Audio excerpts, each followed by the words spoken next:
தோசையை கூட நைட்டு இந்த மாதிரி செஞ்சு சாப்பிட்டா டேஸ்ட்டாக இருக்கும். அதுக்கு சைட் டிஷ்ஷாக சட்னி கூட சூப்பராக இருக்கும்.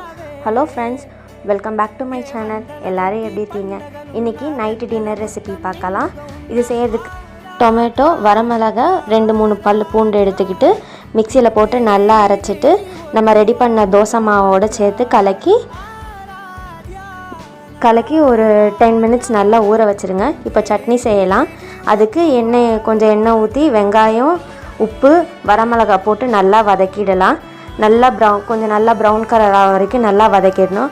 அதோட வறுத்த வேர்க்கடலையும் ஒரு சைடு வதக்கி அதையும் நல்லா வதக்கிட்டு நல்லா தொளி உரித்து எடுத்து மிக்சியில் போட்டுக்கலாம். அரைச்சி வச்ச வெங்காயத்தையும் நிலக்கடலையும் ரெண்டையும் சேர்த்து நம்ம நல்லா மிக்சியில் கிரைண்ட் பண்ணிடலாம்.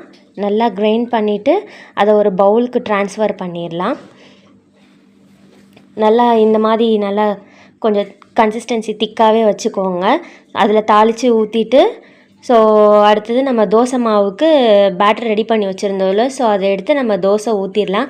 நல்லா கிறிஸ்பியாக வர அளவுக்கு நல்லா எண்ணெய் ஊற்றி நல்லா வேக வச்சு நம்ம அதை செஞ்சு எடுத்துட்டோன்னா ரொம்ப நல்லாயிருக்கும் டேஸ்ட்டு. நீங்கள் ரெண்டுமாக வீட்டில் செஞ்சு பார்த்துட்டு எனக்கு சொல்லுங்கள். இதே மாதிரி உங்களுக்கு நிறைய டின்னர் ரெசிபீஸ் வேணும்னா என்னோடய சேனலை சப்ஸ்கிரைப் பண்ணிக்கோங்க.